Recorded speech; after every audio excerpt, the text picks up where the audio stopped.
Bonjour à tous et bienvenue sur cette première vidéo sur l'attractivité territoriale. Première vidéo qui augure donc une série d'autres vidéos sur le même thème. Je suis Antoine Angeard. Je suis le directeur du CNER, qui est la Fédération des agences de développement économique, et je suis accompagné de Vincent Gaulin. Vincent Gaulin, qui est le directeur du département économie de l'Institut d'aménagement et d'urbanisme d'Île-de-France. Vincent a co-dirigé un ouvrage publié par le CNER sur l'attractivité territoriale, et cette vidéo ont vocation à partager les savoirs, les bonnes pratiques qui ont pu être collationnées dans cet ouvrage. Alors cet engouement n'est pas tout à fait récent. L'attractivité territoriale est un sujet qui anime les collectivités depuis de nombreuses années. En revanche, il y a trois raisons principales qui font qu'aujourd'hui on en parle beaucoup. C'est tout d'abord une concurrence accrue entre territoires, qu'ils soient français et étrangers, bien évidemment. De fait, ça mène au deuxième élément qui contribue à cet engouement, c'est-à-dire la professionnalisation. Pour s'adapter à la concurrence, il faut avoir de plus en plus d'experts et de personnes en capacité de conseiller les collectivités et de mettre en œuvre des politiques d'attractivité fortes. Et puis le dernier point, c'est aussi le contexte français, la réforme territoriale actuelle qui, du fait des fusions de régions, de beaucoup de mouvements sur les territoires, qui les impose finalement, leur impose en fait de redéfinir leur politique d'attractivité.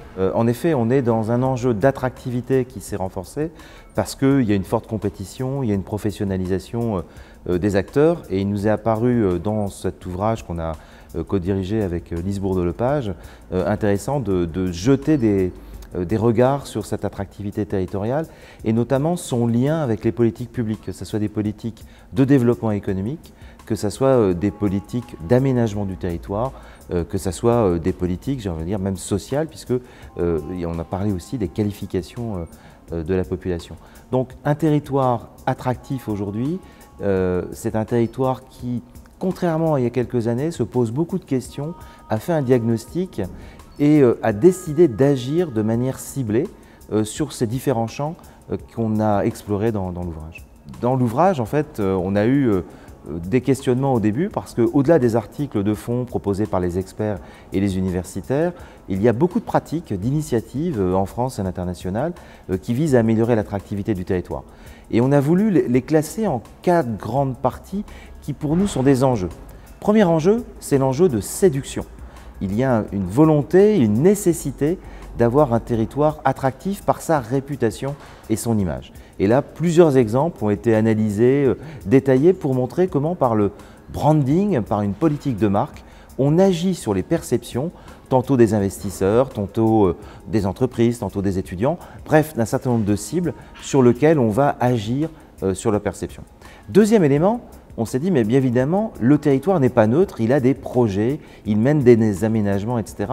Et donc, le deuxième enjeu, c'est comment on lie les politiques de développement, d'urbanisme, les grands équipements avec l'attractivité territoriale et les services rendus par les agences. Et là, on a à nouveau exploré le sujet et on s'est rendu compte que les infrastructures, les équipements, ça ne crée pas automatiquement du développement économique, qu'il fallait vraiment construire une offre de service adaptée sur ce sujet-là. Le troisième point, c'est évidemment un point sur lequel Antoine est déjà intervenu, c'est cette question du ciblage. Auparavant, on se disait, je suis au cœur de l'Europe, au cœur de la France, au cœur de ma région, et j'ai envie de dire, c'était un peu comme ça et ça fonctionnait comme ça.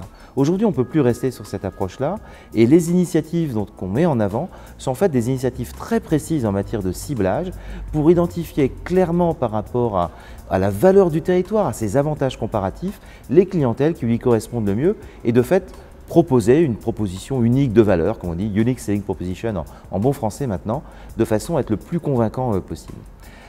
Quatrième enjeu, on s'est dit, il ne faut pas rester dans le court terme, il y a un enjeu de long terme. Et on s'est dit, le long terme, il y a des aspects défensifs et des aspects offensifs. L'aspect défensif, c'est de se dire, on a un territoire qui peut être impacté par une mutation, la fermeture d'une grande entreprise, comment on travaille à reconstruire une attractivité de long terme. Et là, on a exploré 1 ou 2 exemples là-dessus. Mais il y a aussi l'inverse, des territoires qui bénéficient d'une opportunité, un projet d'aménagement de long terme, souvent un développement d'infrastructures, et on se dit, à nouveau, le développement économique n'est pas automatique. Donc comment on va utiliser cette politique de développement massive pour créer de l'attractivité à long terme? Et ça, c'est ce dernier enjeu qu'on a regardé dans cet ouvrage. Pour rebondir sur ce que disait Vincent à l'instant, j'ai envie d'insister sur 2 points. Tout d'abord, sur les attracteurs territoriaux, on voit beaucoup aujourd'hui développés par des agences de développement économique des plateformes immobilières et foncières qui permettent, en accord avec les agences immobilières de leur territoire, de promouvoir les zones d'activité, les bâtis, les fonciers de leur territoire. Aujourd'hui, c'est finalement, grâce à ces plateformes numériques, un peu du web marketing que l'on peut faire pour vendre le territoire, et c'est quelque chose de vraiment intéressant. Le deuxième élément sur lequel j'aimerais revenir, c'est le ciblage.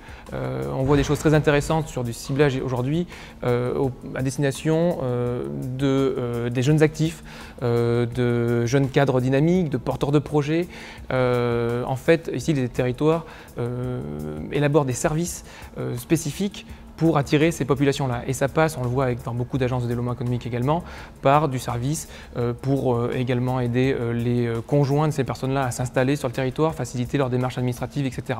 Le troisième point, et je ne serai pas plus long là-dessus, c'est les systèmes d'ambassadeurs du territoire qui sont mis en place. On en voit beaucoup, mais je pense que ça pourra faire l'objet d'une prochaine vidéo. Pour retrouver tous les détails sur les initiatives territoriales qu'on vient d'évoquer avec Vincent, retrouvez également des articles plus approfondis d'universitaires, de spécialistes sur l'attractivité territoriale. Je vous renvoie à l'ouvrage publié sous la direction de Vincent Gaulin et de Lise Bourdeau-Lepage, publié au CNER, Attractivité et compétitivité des territoires.